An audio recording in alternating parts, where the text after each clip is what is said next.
la question qui se cache derrière ce thème du Royaume-Uni, c'est celle de savoir si le Royaume-Uni pourrait imploser dans un avenir proche, voire très proche.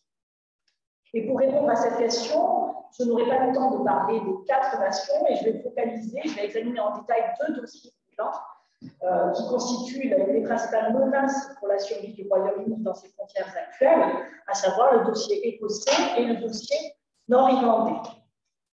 Mais commençons tout d'abord par un rappel de quelques faits. Le premier, c'est que le Royaume-Uni se perçoit comme un État plurinational.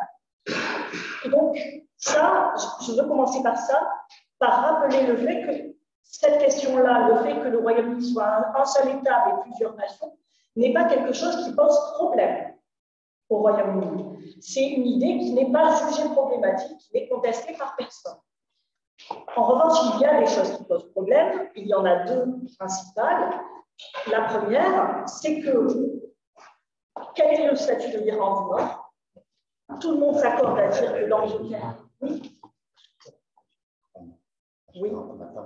Ok. Excusez-moi, un problème technique. Allez-y, continuez. Et donc, je disais, le statut du Royaume-Uni en tant qu'État plurinational n'est pas problématique. En revanche, au sein de cet État plurinational, ce qui est problématique, c'est d'abord quel est le statut de l'Irlande du Nord. Tout le monde s'accorde à dire que l'Angleterre, l'Écosse, le Pays de Galles sont des nations. En revanche, le statut de l'Irlande du Nord est contesté. Certains le considèrent comme une nation à part entière, d'autres comme une partie de la nation irlandaise et d'autres encore comme une partie de la nation britannique. Et la deuxième chose qui est problématique, c'est existe-t-il une nation britannique en sus des nations anglaises, écossaises, galloises et irlandaises? En d'autres termes, le Royaume-Uni constitue-t-il une nation à part entière en plus d'être un État? En d'autres termes, l'identité britannique se réduirait-elle à une citoyenneté d'État ou serait-elle, en plus de cela, une identité proprement nationale s'étant superposée aux anciennes identités anglaises, galloises et écossaises sans les effacer? Donc, ce sont ces questions-là qui posent problème, mais non le fait que l'État soit composé de plusieurs nations. Comme je le disais tout à l'heure, aujourd'hui, l'unité de l'État est menacée sur 2 fronts, en Irlande du Nord et en Écosse. Si l'Irlande du Nord devait se réunifier avec la République d'Irlande, le Royaume-Uni se réduirait à l'île de Grande-Bretagne, comme vous le voyez sur la carte de gauche. Si l'Écosse devenait indépendante, le Royaume-Uni prendrait la forme un petit peu bizarre que vous avez au milieu. Enfin, il pourrait y avoir un cumul des 2 situations, auquel cas le Royaume-Uni se réduirait à l'Angleterre plus le Pays de Galles, c'est-à-dire ce que vous avez en rouge sur la carte de droite. Alors, ces questions territoriales écossaises et nord-irlandaises, ce sont des questions territoriales anciennes. Toutefois, elles ont récemment été rouvertes par le Brexit. Rappelons rapidement les résultats du référendum européen qui a lancé le processus du Brexit en 2016. Comme vous vous souvenez très bien, une majorité de Britanniques, 52% de Britanniques, avaient voté pour la sortie de l'Union européenne. Mais si on regarde les résultats par nation, on voit que 2 des 4 nations, l'Angleterre et le Pays de Galles, avaient majoritairement voté pour la sortie, tandis que 2 nations avaient majoritairement voté pour le maintien. Et c'est pour ça que le Brexit a rouvert ces vieilles questions territoriales écossaises et nord-irlandaises. Donc les questions auxquelles je vais essayer de répondre ce soir sont: quelles sont les dynamiques territoriales à l'œuvre qui menacent l'unité du Royaume-Uni? Et dans quelle mesure le Brexit constitue-t-il un facteur centrifuge aggravant? Je vais commencer par l'Écosse, puis je parlerai de l'Irlande. Mais avant cela, quelques rappels sur le cadre politique britannique dans lequel s'inscrivent ces dynamiques territoriales.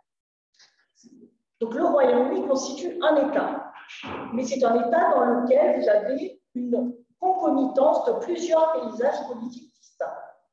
Premièrement, vous avez le paysage politique britannique qui résulte des élections britanniques, les seules élections à l'échelle du Royaume-Uni tout entier étant des élections législatives au Parlement britannique. Donc ces élections-là, elles donnent naissance à un paysage politique qui est caractérisé par l'alternance au pouvoir de deux partis, un parti de droite, le Parti conservateur, et un parti de gauche, le Parti travailliste. Ce paysage est donc structuré par la dimension gauche-droite. En plus de cela, vous avez le paysage politique écossais, qui est totalement dominé par un parti, qui s'appelle le Scottish National Party, SNP, qui est un parti indépendantiste de centre-gauche. Donc le paysage politique écossais est dominé par un parti et ne se caractérise pas par l'alternance entre deux partis. Deuxièmement, c'est un paysage qui est structuré par une double dimension gauche-droite et unioniste nationaliste, c'est-à-dire anti-indépendantiste, pro-indépendantiste. Le paysage politique gallois, quant à lui, est lui aussi dominé par un parti, le Parti travailliste. C'est un paysage qui est essentiellement structuré par la dimension gauche-droite, mais la dimension unioniste nationaliste existe également. Enfin, vous avez le paysage politique nord-irlandais, qui lui est totalement distinct du paysage politique britannique, puisque l'Irlande du Nord dispose de ses partis politiques propres, que les partis politiques britanniques n'y présentent pas de candidats. C'est un paysage qui est structuré par la double dimension gauche-droite et unioniste nationaliste, mais en plus de ça, il y a une spécificité qui est qu'on a un mode de gouvernance spécifique qui impose des gouvernements de coalition entre au moins un parti unioniste et au moins un parti nationaliste. Donc le résultat de tout ça, c'est qu'aujourd'hui, on se trouve dans une situation dans laquelle on a un gouvernement conservateur à Londres, c'est le gouvernement britannique, un gouvernement SNP à Édimbourg, c'est le gouvernement écossais, un gouvernement travailliste à Cardiff, c'est le gouvernement gallois, et un gouvernement de coalition entre le Sinn Féin et le DUP à Belfast, c'est le gouvernement nord-irlandais. Donc, et je rappelle qu'il n'y a pas de gouvernement anglais. Donc, plusieurs facteurs centrifuges s'additionnent. Le premier, c'est qu'on a des partis différents à chaque niveau gouvernemental. Le deuxième, c'est qu'on a un gouvernement indépendantiste en Écosse. Et le troisième, c'est qu'on a un gouvernement nord-irlandais où le principal parti, le Sinn Féin, est favorable à la réunification de l'Irlande. Voilà la situation dans laquelle on se trouve aujourd'hui. Donc, comme vous pouvez le voir, le paysage politique britannique est complexe. Et il s'est très nettement complexifié à la suite de la mise en œuvre de ce qu'on appelle la dévolution en 1999. Alors, ce terme de dévolution c'est le nom qu'on donne au processus par lequel l'État central britannique a délégué certains de ses pouvoirs à des gouvernements et des parlements locaux en Écosse, au Pays de Galles et en Irlande du Nord, c'est-à-dire dans toutes les nations du Royaume-Uni, sauf l'Angleterre, sauf la plus grande. Donc concrètement, qu'est-ce que ça veut dire? Concrètement, la dévolution a signifié la création en 1999 d'un Parlement et d'un gouvernement écossais, d'un Parlement et d'un gouvernement gallois et d'une Assemblée et d'un gouvernement nord-irlandais. Il n'y a pas de Parlement ni de gouvernement anglais. Ainsi, depuis 1999, les Écossais, les Gallois et les Nord-Irlandais votent à la fois aux élections législatives britanniques et à leurs élections législatives locales. Les Anglais, ne disposant pas d'un Parlement propre, ne votent qu'aux élections britanniques. Maintenant, avec un peu de recul, comme ça fait plus de 20 ans que la dévolution existe, on peut constater, on peut tirer des conclusions de ces 20 ans d'évolution, et ce qu'on voit, c'est que la dévolution a agi comme un facteur central. Pourquoi? Parce que la mise en place de gouvernements locaux a clairement renforcé le poids politique des partis nationalistes dans les trois petites nations. Commençons par le cas de l'Écosse. Aujourd'hui, le SNP, qui est indépendantiste, est au pouvoir. Et il est au pouvoir de façon continue depuis 2007. Et aujourd'hui, comme je le disais, l'Écosse, le paysage politique écossais est dominé par le SNP. Ce que je voulais dire par là, c'est que le SNP a remporté toutes les élections organisées sur le sol écossais, que ce soit les élections européennes, britanniques, écossaises ou locales, c'est-à-dire au Conseil locaux, depuis 2014. Ces victoires électorales, et plus spécifiquement 5 victoires électorales à la majorité absolue en 2011, lui a permis d'obtenir du gouvernement britannique l'autorisation d'organiser un référendum de détermination en 2014, qui est le seul jamais organisé en Écosse à ce jour. Passons au Pays de Galles. Au Pays de Galles, il y a aussi un parti indépendantiste, nationaliste et indépendantiste, qui s'appelle Pride Cymru. Et ce parti-là n'a jamais remporté d'élection pour l'instant. Toutefois, il a pu accéder au pouvoir dans les années 2007-2011 en tant que membre d'une coalition gouvernementale dominée par le Parti travailliste. Enfin, en Irlande du Nord, comme je le disais tout à l'heure, le Sinn Féin, qui est favorable à la réunification de l'Irlande, est aujourd'hui le premier parti, le plus gros parti, au sein de l'Assemblée locale nord-irlandaise, et ce depuis mai dernier. Donc la dévolution a agi comme un facteur centrifuge. Toutefois, les paysages politiques écossais, gallois et nord-irlandais étaient déjà distincts avant la mise en œuvre de la dévolution. La dévolution a renforcé, si vous voulez, ces différences. Toutefois, les paysages politiques écossais, gallois et nord-irlandais étaient déjà distincts avant 1999. Comme je le disais tout à l'heure, en Irlande du Nord, les paysages politiques n'étaient déjà pas les mêmes que dans le reste du Royaume-Uni. En Écosse, au Royaume-Uni dans son ensemble, on a une alternance entre deux partis, le Parti travailliste et le Parti conservateur. Si on regarde le cas écossais, on voit qu'en Écosse, le Parti conservateur n'a remporté aucune élection depuis 1959. Les Écossais, donc, ont voté majoritairement pour d'autres partis, pour le Parti travailliste à toutes les élections des années 60 à 2010 et pour le SNP à toutes les élections. Au Pays de Galles, le Parti conservateur a perdu toutes les élections depuis la Seconde Guerre mondiale. Le Parti travailliste a remporté toutes les élections au Pays de Galles depuis 1945. Ce que ça veut dire, c'est qu'à chaque fois qu'on a un gouvernement conservateur à l'autre, comme c'est le cas depuis 2010, cela ne correspond au vote majoritaire ni des Écossais, ni des Gallois, ni des Nord-Irlandais. Donc vous voyez bien en quoi cette situation a pu accroître la popularité de l'argument politique selon lequel les conservateurs ne disposeraient pas d'un mandat politique, c'est-à-dire de la légitimité pour gouverner les autres territoires que l'Angleterre. Donc tout ça, ce sont des facteurs centrifuges. La question à laquelle je vais essayer de répondre maintenant, c'est dans quelle mesure le Brexit a-t-il renforcé ces dynamiques centrifuges qui sont anciennes? Dans quelle mesure a-t-il renforcé l'indépendantisme écossais et dans quelle mesure a-t-il ouvert le dossier de la réunification irlandaise? Alors commençons par l'Écosse. Donc rappelons la façon dont les Écossais ont voté lors du référendum européen de 2016, celui qui a donné lieu au Brexit. Non seulement les Écossais ont voté majoritairement pour le maintien, mais les Écossais, en fait, l'Écosse était la région britannique la plus favorable au maintien, devant Londres. En France, on a beaucoup parlé du vote londonien pour le maintien, mais en fait, les Écossais ont voté davantage pour le maintien que Londres. Et si vous voyez, regardez cette carte que vous avez là, vous pouvez voir que 100% des circonscriptions écossaises ont majoritairement voté pour le maintien. Vous voyez le gros bloc jaune au nord de l'île de Grande-Bretagne, ça c'est la carte de l'Écosse. Donc ce qu'on voit, c'est que l'Écosse est la seule nation qui a voté dans un seul sens pour le maintien, alors que les autres nations britanniques étaient plus partagées. Donc, l'Écosse a très clairement voté contre le Brexit. Les questions que je vais examiner maintenant, c'est en quoi le Brexit a-t-il changé les termes du débat sur l'indépendance écossaise et dans quelle mesure rend-il l'indépendance plus probable. Donc, je vais avancer plusieurs arguments. Premièrement, je vais avancer pour répondre à la question en quoi le Brexit a-t-il changé les termes du débat. Je dirais premièrement que le Brexit a renforcé le principal argument pour l'indépendance. Deuxièmement, il a fait perdre de sa force le principal argument contre l'indépendance.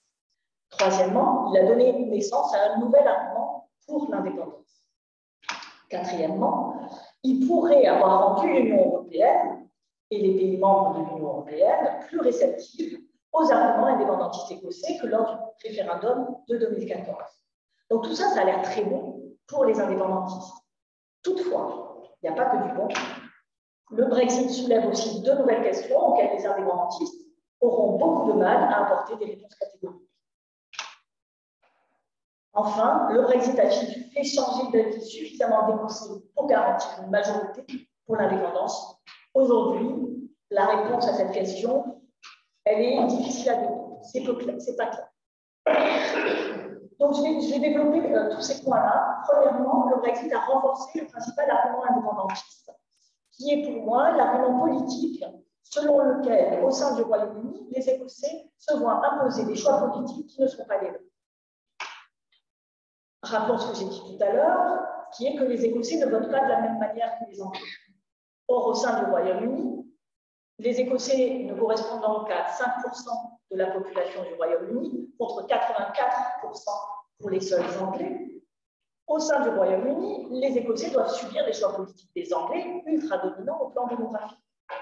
Ainsi, l'argument est que seule l'indépendance peut garantir aux Écossais d'être gouvernés par le parti de l'Est. Rappelons que les Écossais n'ont pas voté majoritairement pour le Parti conservateur depuis 1959. Donc, à chaque fois que les conservateurs sont au pouvoir, comme c'est le cas aujourd'hui, cela ne reflète pas la volonté majoritaire des Écossais. Et donc, les indépendantistes écossais peuvent dire, voyez, on doit subir des gouvernements conservateurs à Londres, on ne veut pas. Et en plus de ça, en plus de subir une succession de gouvernements conservateurs qu'on ne veut pas depuis 2010, on a été contraint de sortir de l'Union européenne contre notre volonté. Donc, vous voyez en quoi le Brexit renforce un argument politique indépendantiste qui préexistait au Brexit. Deuxièmement, je dirais que le Brexit a ôté de sa force au principal argument contre l'indépendance, qui est l'argument économique, selon l'argument des conséquences négatives que l'indépendance pouvait avoir au plan économique sur le niveau de vie des Écossais. L'indépendance, par définition, on ne sait pas ce que ça va donner. Par définition, c'est l'inconnu. Donc l'inconnu, c'est toujours risqué. Qu'en serait-il du niveau de vie des Écossais? Qu'en serait-il du niveau de chômage? Qu'en serait-il du niveau de retraite? Tout ça, on ne peut pas y apporter de réponse catégorique, puisque par définition, on ne sait pas à quoi l'indépendance ressemble. Les indépendantistes peuvent affirmer que le niveau de vie augmenterait, mais ils ne peuvent pas le garantir. Et donc, cette peur que l'indépendance ait des conséquences négatives, notamment au plan économique, est la principale raison pour laquelle une majorité d'Écossais, une majorité de 50% d'Écossais, avait rejeté l'indépendance lors du référendum de 2014. Le problème, c'est que le Brexit, ça a un peu changé la donne. Parce qu'avec le Brexit, les deux options deviennent incertaines. L'indépendance est incertaine, mais le maintien dans un Royaume-Uni aujourd'hui sorti de l'UE est aussi une option incertaine. L'argument de l'indépendance comme la seule option risquée a beaucoup perdu de sa force en raison des incertitudes sur les conséquences économiques du Brexit. Troisièmement, le Brexit a donné naissance à un nouvel argument pour l'indépendance, qui est l'argument selon lequel le Brexit sera néfaste à l'Écosse et au Royaume-Uni dans son ensemble. Et donc, l'argument, c'est que le seul moyen pour l'Écosse d'échapper à la casse économique et sociale que le Brexit va imposer au pays, c'est de devenir indépendant, puis de rejoindre l'Union européenne. Et d'ailleurs, je dirais que le Brexit pourrait avoir rendu l'Union européenne plus réceptive aux arguments indépendantistes écossais qu'en 2019, au moins temporairement. On a une petite fenêtre là, consécutive au Brexit. Comparez ce qu'avait dit le président de la Commission européenne, Barroso, en 2014, lors du référendum d'indépendance. Il avait alors affirmé qu'il serait très difficile, voire impossible, pour une Écosse indépendante de rejoindre l'Union européenne. Avancé de quelques années, et voyez ce qu'ont déclaré deux anciens présidents du Conseil européen, Van Rompuy et Tusk, pendant les négociations sur le Brexit. Van Rompuy avait alors dit que, certes, rejoindre l'Union européenne serait un processus compliqué, mais qu'une candidature européenne serait considérée avec beaucoup de sérieux et qu'il y avait désormais beaucoup plus de sympathie au sein de l'Union européenne à l'endroit des régions souhaitant rejoindre l'Union. Et Tusk avait été encore plus clair, puisque lui avait dit qu'une Écosse indépendante, la candidature d'une Écosse indépendante serait accueillie avec enthousiasme, même si le pays ne serait pas accepté automatiquement au sein de l'Union. Et il avait bizarrement ajouté, je me sens très écossais, il est polonais, hein, je me sens très écossais, surtout depuis le Brexit. Donc tout ça, comme je le disais, ça a l'air d'aller dans le sens des indépendantistes. Toutefois, ce qui va moins dans leur sens, c'est que le Brexit soulève de nouvelles questions auxquelles ils auront bien du mal à apporter des réponses catégoriques. Il y en a deux principales. La première, c'est la question de la monnaie. Quelle serait la monnaie d'une Écosse indépendante? Il y a trois possibilités. La première, c'est de garder la livre sterling. La deuxième, c'est de mettre en place une nouvelle monnaie, une livre écossaise. Et la troisième, c'est d'adopter l'euro. Quelle est la position du SNP, le principal parti indépendantiste? C'est de dire que l'Écosse indépendante garderait la livre sterling dans un premier temps, pour une période transitoire, avant de mettre en place une monnaie nationale lorsque les conditions le permettront. Ça n'avance pas plus que ça. Le problème, l'un des nombreux problèmes que pose cette politique monétaire, c'est que le SNP a aussi pour politique le fait qu'une Écosse indépendante rejoindrait l'Union européenne. Or, serait-il possible pour un État membre de l'Union européenne, l'Écosse indépendante, de ne pas adopter l'euro et de partager la monnaie d'un État tiers, le Royaume-Uni, même de façon temporaire? Le problème pour le SNP, c'est qu'ils peuvent dire oui, oui, ça sera possible, mais ils ne peuvent pas l'affirmer de façon catégorique parce que la décision, elle n'est pas entre leurs seules mains. L'Union européenne, elle est aussi entre les mains de l'Union européenne. Donc, ça sera le résultat de négociations. Et le SNP ne peut pas affirmer quel sera le résultat de ces négociations avec l'Union européenne. Le deuxième problème que le Brexit leur pose, c'est le problème de la frontière anglo-écossaise. Si l'Écosse quitte le Royaume-Uni et rejoint l'Union européenne, qu'en serait-il de la frontière anglo-écossaise qui deviendrait alors une frontière extérieure de l'Union européenne? Or, qui dit frontière extérieure de l'Union dit normalement contrôle à la frontière, au moins des contrôles douaniers. Là encore, le SNP ne peut pas apporter de réponse catégorique à cette question, qui est pourtant fondamentale pour les Écossais, puisque personne en Écosse ne veut d'une frontière dure, avec des checkpoints, avec le reste de la Grande-Bretagne. Mais là encore, la réponse à cette question de la forme que prendra la frontière dépend du résultat de négociations futures avec l'Union européenne. Donc tout ça, ça pose des problèmes. Ça rend le projet de l'indépendance plus difficile à vendre à la population écossaise. Enfin, le Brexit ne semble pas, à l'heure actuelle, avoir fait basculer une majorité très claire d'Écossais en faveur de l'indépendance. J'ai étudié un petit peu les sondages sur l'indépendance en Écosse depuis le référendum européen de 2016. Et ce que je dirais, c'est qu'il y a trois phases. Il y a eu trois phases depuis 2016. La première phase, c'est la phase qui va du référendum de 2016 au Brexit Day, qui a eu lieu au début de l'année 2020. Et dans cette première phase, ce qu'on voit, c'est que la plupart des sondages donnaient des résultats qui tournaient autour de la même chose que les résultats actuels, les résultats effectifs, je veux dire, du référendum de 2014, c'est-à-dire autour de 55% contre l'indépendance et autour de 45% pour l'indépendance. En revanche, quand le Royaume-Uni est sorti de l'Union européenne, début 2020, là on voit un changement très net. Et au cours de l'année 2020, qui, je vous le rappelle, fut une année de transition qui a suivi le Brexit Day et au cours de laquelle le Royaume-Uni et l'Union européenne ont négocié un accord commercial.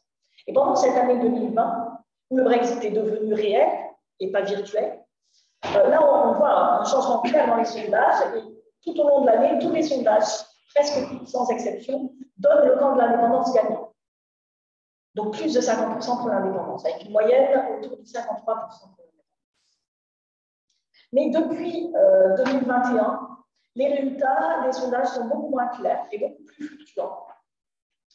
Et donc, la conclusion, c'est qu'aujourd'hui, il est impossible de prédire si un résultat était organisé demain. Il serait impossible de prédire quel camp sortirait gagnant dans le référendum. Parce que certains sondages donnent un camp gagnant, d'autres sondages donnent l'autre camp gagnant. Dernier point concernant l'Écosse. Vous aurez peut-être entendu parler de l'actualité de ces derniers jours, qui concerne la Cour suprême qui est en train d'examiner la question d'un référendum d'indépendance. Alors, le problème pour les indépendantistes, c'est le problème de comment obtenir un référendum d'indépendance. Les questions de nature constitutionnelle sont des questions qui sont réservées en vertu de la dévolution que je présentais tout à l'heure. Donc, les questions de nature constitutionnelle sont réservées au Parlement et au gouvernement britannique et non dévolues aux parlements locaux. Ce que ça veut dire, c'est que la question de l'indépendance écossaise, qui est de nature constitutionnelle, est une question réservée au Parlement britannique. Ce qui implique deux choses. C'est premièrement que l'Écosse ne peut pas voter de loi déclarant sa propre indépendance, et deuxièmement qu'elle ne peut devenir indépendante qu'après le vote d'une loi au Parlement britannique, donnant son indépendance. Donc ça, c'est acquis. Ce qui n'est pas acquis, et ce qui est en cours d'examen au jour d'aujourd'hui par la Cour suprême britannique, c'est de savoir si l'Écosse aurait le droit d'organiser un référendum consultatif sur une question réservée, sur laquelle elle n'a pas le droit de légiférer, sans demander l'accord de l'autre. Donc c'est ça que le gouvernement écossais a porté devant la Cour suprême. Si la Cour suprême, qui donnera sa réponse dans quelques mois, statue dans le sens du droit de l'Écosse à organiser un référendum consultatif sur son indépendance, le gouvernement écossais a déjà annoncé son intention d'organiser ce référendum le 19 octobre prochain, donc dans un an. Si la Cour suprême statue dans le sens contraire, alors le gouvernement écossais ont déjà prévu ce cas de figure et ils ont déjà annoncé leur intention de traiter les prochaines élections législatives britanniques qui sont actuellement prévues pour 2024, mais vu la popularité de la première ministre britannique actuelle, on peut penser qu'il y aura peut-être des élections anticipées. En tout cas, les prochaines élections législatives britanniques, le gouvernement britannique a annoncé qu'il les traiterait comme un référendum de facto. Qu'est-ce que ça veut dire ça? Ça veut dire que, pour eux, si les Écossais, lors de ces élections législatives britanniques, élisaient une majorité de députés favorables à l'indépendance, alors le SNP prendrait cela comme un mandat politique pour entamer des négociations d'indépendance avec eux.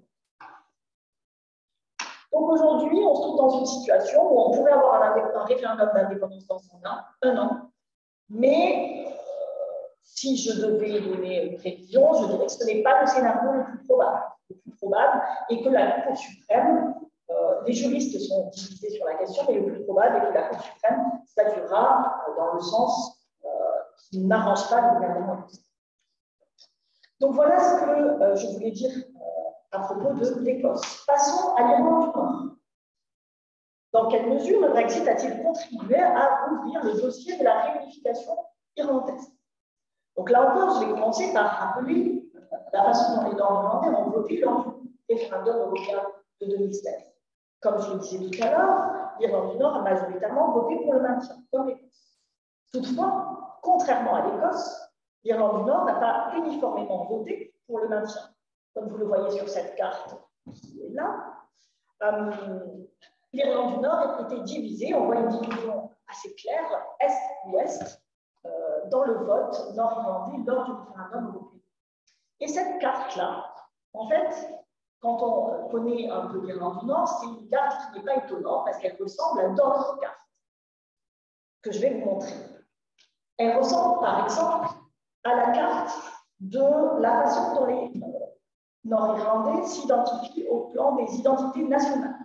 Si vous demandez aux Nord-Irlandais s'ils se sentent britanniques et pas irlandais, ou plus britanniques qu'irlandais, ou plus irlandais que britanniques, ou irlandais et pas britanniques, avec les réponses, le mix des réponses irlandaises en vert et le mix des réponses britanniques en bleu. Vous voyez qu'on a une carte qui est très similaire, avec une majorité de réponses britanniques à l'est et une majorité de réponses irlandaises à l'ouest.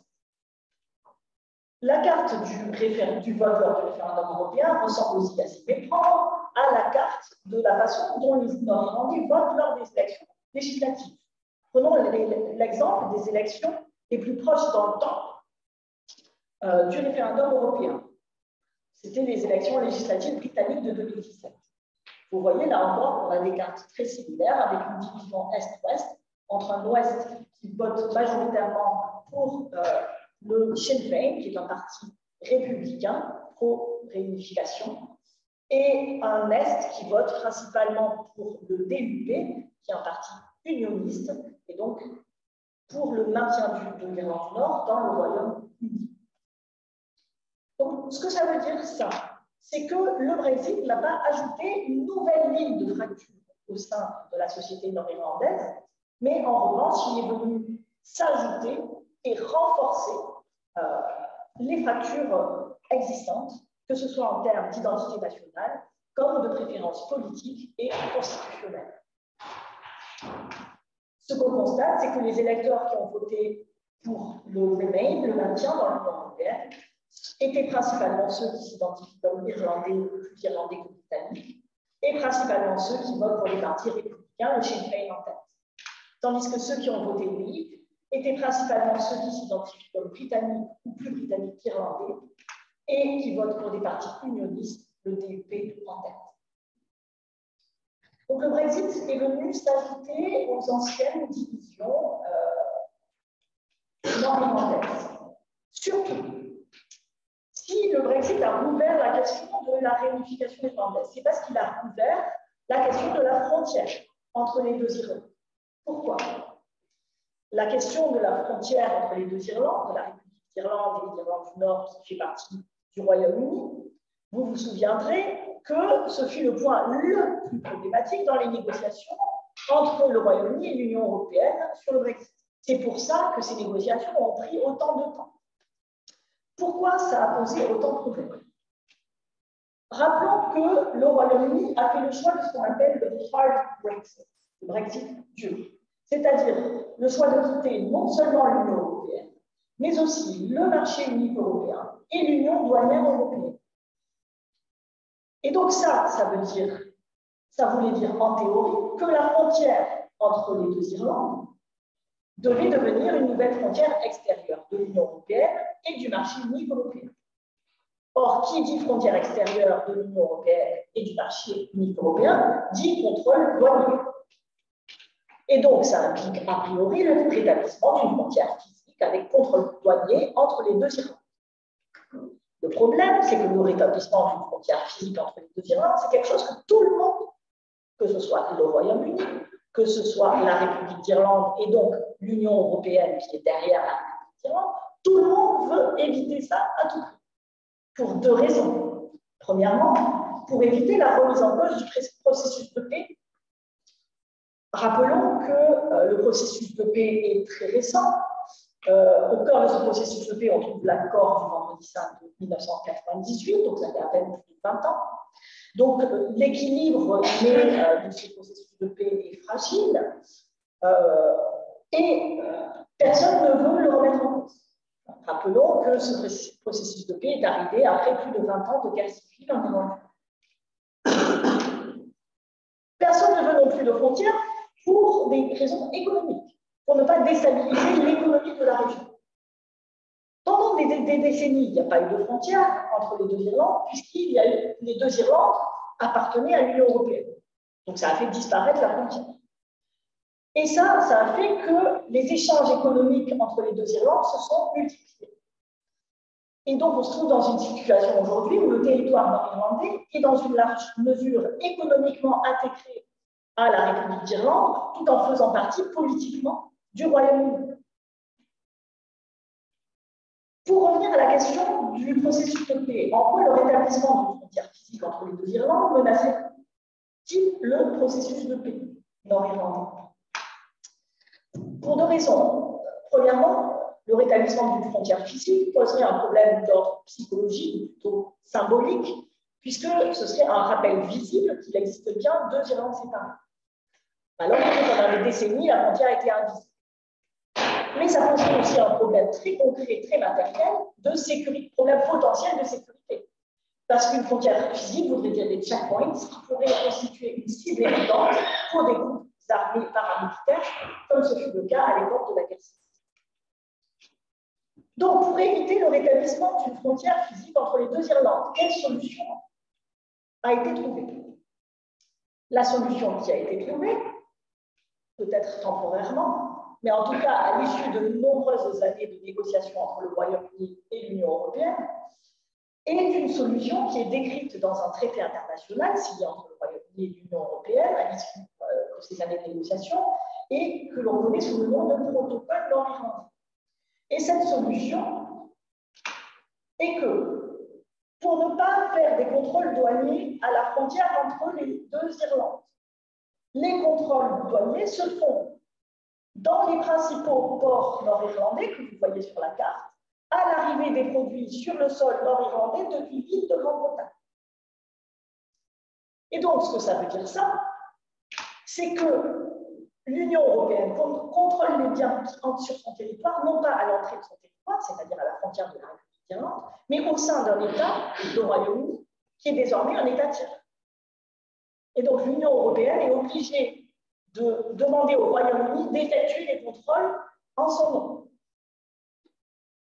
Donc cette solution, elle a l'avantage, l'énorme avantage d'éviter le rétablissement d'une frontière terrestre sur le sol irlandais. Mais elle a l'énorme désavantage de créer une frontière maritime entre l'île de Grande-Bretagne et l'Irlande du Nord. Et donc, elle crée une frontière au sein même du Royaume-Uni.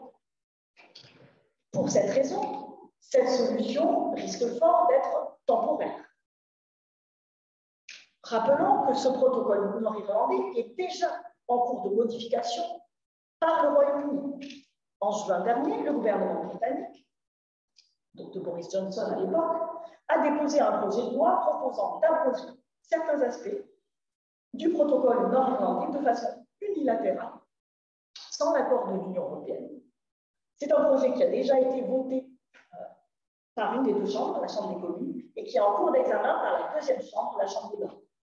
Et c'est un projet que l'Union européenne juge bien sûr être en violation du protocole nord-irlandais, qui est un traité international que le Royaume-Uni a signé avec lui. Ce protocole nord-irlandais pose aussi problème parce qu'il a abouti à une paralysie politique en Irlande du Nord. Le principal parti unioniste, qui est le DUP, s'oppose à ce protocole au motif qu'il sépare l'Irlande du Nord du reste du Royaume-Uni. Et donc la position actuelle du DUP est que tant que le protocole ne sera pas abrogé, à minima ou aboli complètement, il refusera de nommer quelqu'un au poste de Premier ministre adjoint, qui lui est réservé en tant que second parti d'Irlande du Nord. Or,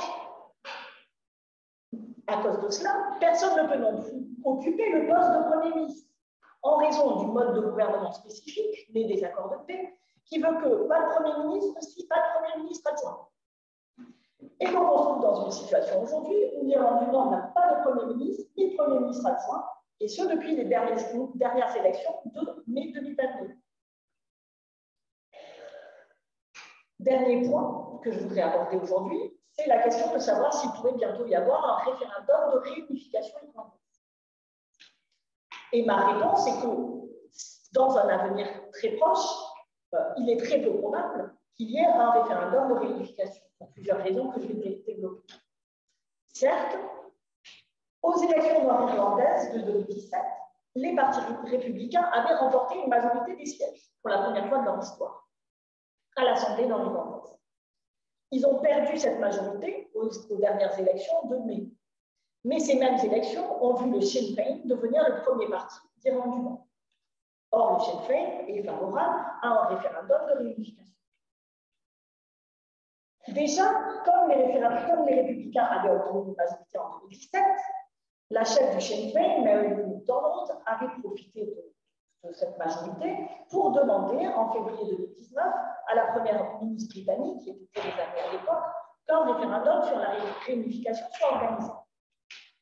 Quelle fut la réponse du gouvernement britannique? La réponse du gouvernement britannique fut que les conditions requérant un référendum de réunification n'avaient pas été satisfaites. Mais le gouvernement britannique s'est bien gardé de préciser dans quelles circonstances elle pourrait l'être. Rappelons que l'accord du Vendredi Saint de 1998 stipule que, s'il peut être établi par l'intermédiaire de référendum qu'une majorité de la population nord-irlandaise, mais aussi de la population de la République d'Irlande, souhaite la réunification, alors les gouvernements du Royaume-Uni et de la République d'Irlande seront légalement tenus de respecter cette volonté. Le problème, c'est que ce sont les gouvernements de Londres et de Dublin qui ont le pouvoir d'autoriser l'organisation de tels référendums. Or, le gouvernement britannique a clairement dit que, pour l'instant, ils étaient contre l'organisation d'un référendum de réunification. Et c'est aussi le cas des gouvernements de Dublin. Les gouvernements irlandais récents se sont tous dit opposés à l'organisation de référendums de réunification dans un futur proche, au motif qu'un référendum de réunification à l'heure actuelle serait très certainement perdu en Irlande du Nord. Et donc, au lieu d'aboutir à la réunification, il ne ferait que radicaliser et polariser les deux. Donc, le problème pour le Sinn Féin, c'est comme pour le SNP, c'est comment obtenir un référendum. Et que faire en l'absence de référendum. Depuis sa victoire électorale de mai 2022, le Sinn Féin plaide pour, en attendant un référendum, la mise en place d'une assemblée de citoyens pour délibérer sur la question de la réunification et préparer une éventuelle réunification.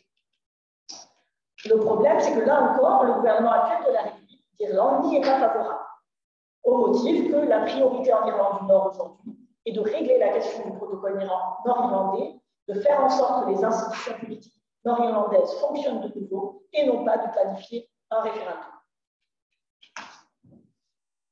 Alors, le gouvernement irlandais justifie son refus d'un référendum au motif qu'un référendum serait perdu. Le serait-il? Alors, si on regarde les sondages, la réponse est oui. À l'heure actuelle, en Irlande du Nord, les sondages donnent tous une majorité contre la réunification. Toutefois, comme je vais l'expliquer, la situation pourrait changer très vite. D'abord parce que cette majorité contre la réunification, elle est assez courte. Deuxièmement, parce que les jeunes sont très nettement plus favorables à l'unité irlandaise que les vieux. Prenons l'exemple d'un sondage de décembre 2021, qui est le plus complet que j'ai trouvé dans une période très récente. Si vous prenez une moyenne, on a 49% de Nord-Irlandais pour le maintien dans le Royaume-Uni, 41% pour la réunification et 10% de sans-avis.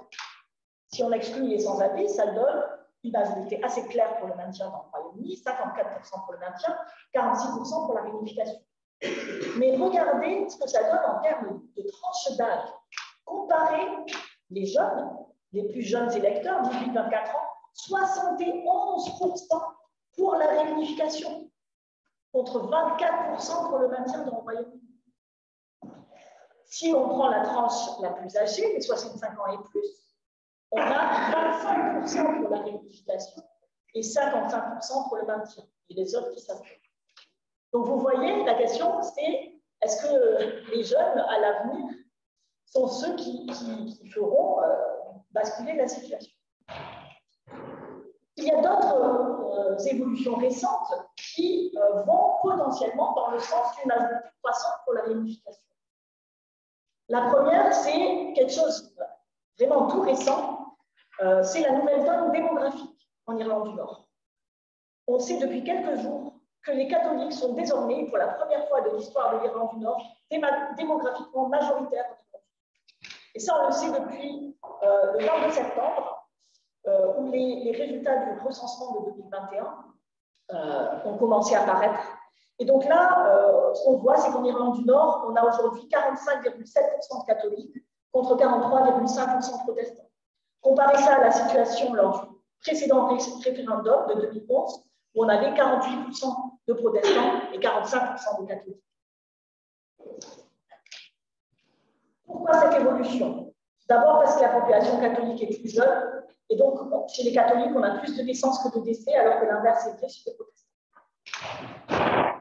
Ensuite, parce qu'on a une augmentation du nombre de gens élevés au sein de la communauté protestante, mais qui choisissent de se dire sans religion. Et donc ça fait baisser le nombre de protestants. La deuxième évolution récente, c'est le Brexit. En raison du Brexit, une partie de la population nord-irlandaise qui se satisfaisait jusque-là de faire partie du Royaume-Uni, les républicains modérés, les électeurs des partis qui ne se revendiquent ni unionistes ni républicains, une partie de ces gens-là, c'est un peu le ventre mou, si vous voulez, de l'unionisme, semble être en train de considérer la possibilité de la réunification. Regardez mon sondage de décembre 2021. Ce sondage montre que 13% des sondés disent que le Brexit leur a fait changer d'avis et qu'ils sont passés de pro-Royaume-Uni à pro-Irlande unie. Et donc, ces gens-là qui ont changé d'avis, ce sont notamment des électeurs du parti républicain modéré qui s'appelle le SDLP et des électeurs du parti qui s'appelle l'Alliance, qui est un parti qui se dit ni unioniste ni républicain. Et ce sont aussi les gens qui se disent comme sans position sur la question constitutionnelle. Donc 13% des gens ont changé d'avis dans ce sens, alors que moins de 1% des gens ont changé d'avis dans l'autre sens. Donc tout ça, ça va potentiellement dans le sens de l'augmentation du nombre de gens qui voteraient en faveur de la réunification si un référendum était organisé. Toutefois, ce même recensement de 2021 montre que, premièrement, une majorité de Nord-Irlandais sont certes catholiques, mais une majorité de Nord-Irlandais s'identifient toujours comme britanniques.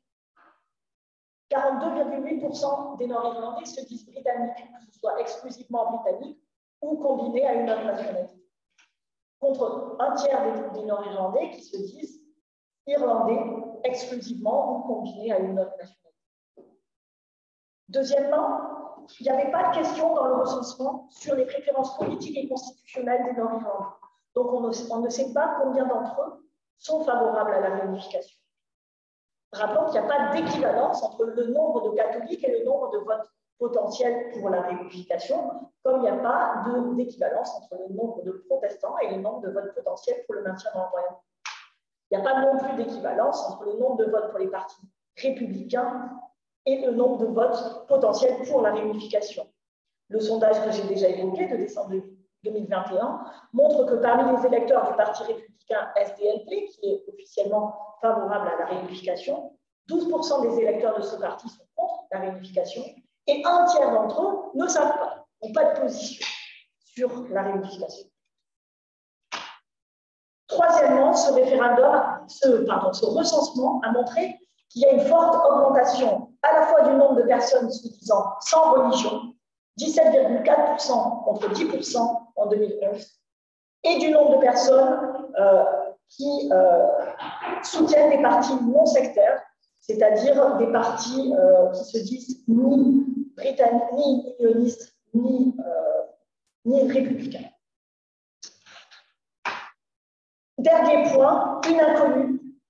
Comment les habitants de la République d'Irlande voteraient-ils si un référendum de réunification était organisé? Rappelons que pour qu'il y ait réunification, il faut que les deux Irlandes soient d'accord, et donc il faudrait qu'il y ait deux référendums, un dans chaque Irlande. Or, l'Irlande du Nord est dans une situation économique peu enviable. C'est le territoire britannique le plus défavorisé au plan économique. L'Irlande du Nord garde aussi de nombreux stigmates de plusieurs décennies de guerre civile. En dépit de tout cela, si l'on en croit les sondages, les Irlandais de la République seraient très majoritairement prêts à accepter la réunification de l'île. Un sondage le plus récent que j'ai trouvé, c'est le sondage Ipsos de décembre 2021 qui montre que 62% des Irlandais de la République seraient prêts à voter pour l'unité et seulement 16% sont sans avis et 8% n'iraient pas voter, qui n'iraient pas voter. En conclusion, y aura-t-il un référendum d'indépendance écossaise dans un an? Il faut attendre, comme je le disais, le jugement de la Cour suprême britannique prévu pour les semaines ou mois à venir pour le savoir. Si la Cour statue que l'Écosse n'a pas le pouvoir d'organiser un référendum sans l'accord de Londres, les indépendantistes vont se trouver dans une impasse.